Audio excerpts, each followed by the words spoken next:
है और पास तेरे अपनी कोई थिंक नहीं है। राहुल को लगी ठंड तो मोदी ने ये कहा, आधार से रजाई तेरी लिंक नहीं है। आधार से रजाई तेरी लिंक। और ये 4 लाइनें आप सबको आनंद आ जाएगा। आप सुनो गजेंद्र भाई, आप लोगों के आनंद के लिए पढ़ता हूं। मैं हास्य का कवि हूं। पहचान पुरानी लिए, पोशाक पुरानी लिए, अभिनव हूं मनाओ। पोशाक पुरानी लिए, अभिनव हूं मनाओ। आप सब जानते हैं मैं तो यही दिल्ली विश्वविद्यालय का पढ़ा हुआ हूं। आज भी जब मैं किसी भी मंच पर, दुनिया के किसी भी मंच पर जाता हूं तो मैं धोती कुर्ता पहनकर ही परफॉर्म करता हूं। इसके पीछे कारण ये नहीं है कि मुझे मॉडर्नाइजेशन और नए ड्रेस का शौक नहीं है। बहुत पहनता हूं मैं बिना कवि सम्मेलनों के, लेकिन जब भी मैं कवि सम्मेलनों में जाता हूं तो मैं इसलिए अपनी पहचान के साथ जाता हूं क्योंकि ये मेरे पुरखों की धरोहर है। आज गांव की स्थिति ये हो गई है दोस्तों, हमारे गांव में अगर एक बड़ा बूढ़ा मर जाए तो खाली वो नहीं मरता, गांव से एक धोती कम हो जाती है। सही बात है। आजकल पुरानी पोशाक पहनने वाले लोग कितने बच गए। बहुत बढ़िया। पोशाक पुरानी लिए, अभिनव हूं मनाओ। नफरत में भी मैं प्यार का कलरव हूं मनाओ। रोने के लिए और भी महफिल है जहां में, शंभू के साथ हास्य के उत्सव मनाओ। शंभू के साथ हास्य के उत्सव को मनाओ। चीनी को जमा करके फिर से गन्ना बना दूं। मैं तो अद्भुत ही कवि हूं। क्लास में अध्यापक आए, बोले कौन बेवकूफ है, खड़ा हो जाए, तो वही खड़ा हो गया।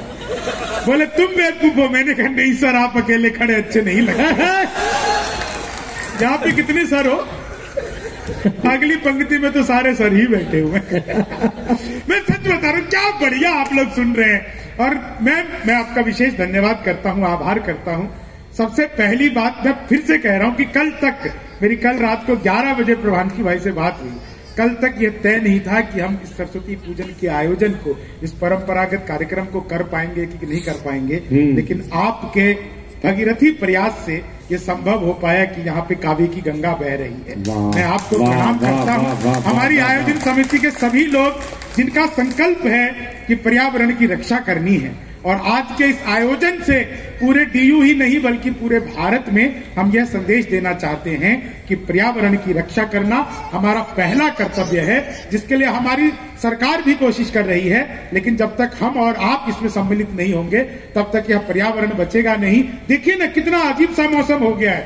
आज ही सुबह इतनी ठंड, दोपहर में इतनी गर्मी, अभी इतनी ठंड। 2 दिन पहले दिल्ली में इतनी ज्यादा टेम्परेचर की रात को हमें पंखा चलाने की नौबत आ गई। ये कहीं ना कहीं ग्लोबलाइजेशन जो हो गई है, ग्लोबल वार्मिंग की, उसकी वजह से। और हम सबका कर्तव्य बनता है कि हम पर्यावरण की रक्षा करें। ये मुझे कहने के लिए कहा था, जो मुझे बीच में अचानक से याद आया। वो पर्ची में वही लिख करके दिया था मुझे। नहीं देखो, पढ़ के देखो, मजाक नहीं कर रहा हूँ। मैं कुछ सोच रहा था कि मैं कुछ भूल तो नहीं गया, लेकिन मुझे अचानक से याद आ गया। पिछले दिनों मैंने अखबार में मैम एक विज्ञापन देखा। रजनी मैम ये सुनिए, आपको ये भी याद रहेगा बहुत दिनों तक। मैंने पिछले दिनों, अच्छा देखो ये मोबाइल फोन में मैं आपको सच बताऊं, कमाल की चीज है। हम सब ने इसको चलाना सीख लिया, बंद करने की जरूरत है।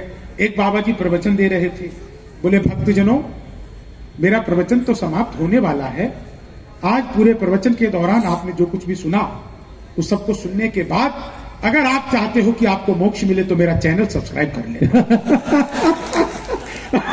बाबा भी कमाल। मैंने अखबार में एक विज्ञापन देखा, घर बैठे मिठाई मंगवाइए। मैंने कहा ये पिज्जा बर्गर तो खूब मंगाया है, ये मिठाई कैसे मंगवाएंगे। तो मैंने अखबार में दिए हुए नंबर पर कॉल किया। उधर से कंप्यूटराइज्ड रिकॉर्डेड आवाज आने लग गई। बोले जी नमस्कार, अग्रवाल स्वीट कॉर्नर पर आपका हार्दिक स्वागत है। मिठाई लेने के लिए 1 दवाइए, चाट पापड़ी के लिए 2 दवाइए, गजक नमकीन के लिए 3 दवाइए, गोलगप्पों के लिए 4। सब कुछ एक ही दुकान पे मिलती है। मुझे मिठाई चाहिए थी, मैंने 1 दवा दिया। लड्डू लेने के लिए 1 दवाई है, बर्फी लेने के लिए 2 दवाई है, जलेबी लेने के लिए 3 दवाई है, रसगुल्ले लेने के लिए 4। मुझे लड्डू चाहिए था, मैंने 1 दवा दिया। बेसन के लड्डू लेने के लिए 1 दवाई है, मोतीचूर के लड्डू लेने के लिए 2 दवाई है, गोंद के लड्डू लेने के लिए 3 दवाई है, तिल के लड्डू लेने के लिए 4। मुझे बेसन का चाहिए था, मैंने फिर 1 दवा दिया। 1 किलो लेने के लिए 1 दवाई, 2 किलो लेने के लिए 2 दवाई है, 3 किलो लेने के लिए 3 दवाई है, 100 किलो लेने के लिए 4 दवाई है। 1 दवाना था, गलती से 4 दवाई। मैंने वही किया जो आप लोग करते हैं, तुरंत ही फोन काट दिया। 1 मिनट बाद कॉल बैक आ गई। बोले जी नमस्कार, हम अग्रवाल स्वीट कॉर्नर से बोल रहे हैं, आपके यहाँ से 100 किलो बेसन के लड्डू का ऑर्डर आया है, मिठाई किस पते पर भिजवानी है? मैंने कहा तो फंस गए, लेकिन बिहारी आदमी फंसता नहीं है, फंसाता भी नहीं है, बीच का रास्ता निकालता है। बोले जी जल्दी बताइए, आपके यहाँ से 100 किलो बेसन के लड्डू का ऑर्डर आया है, मिठाई किस पते पर भिजवानी है? मैंने कहा देखो भाई, ये फोन किसने किया मुझे तो पता ही।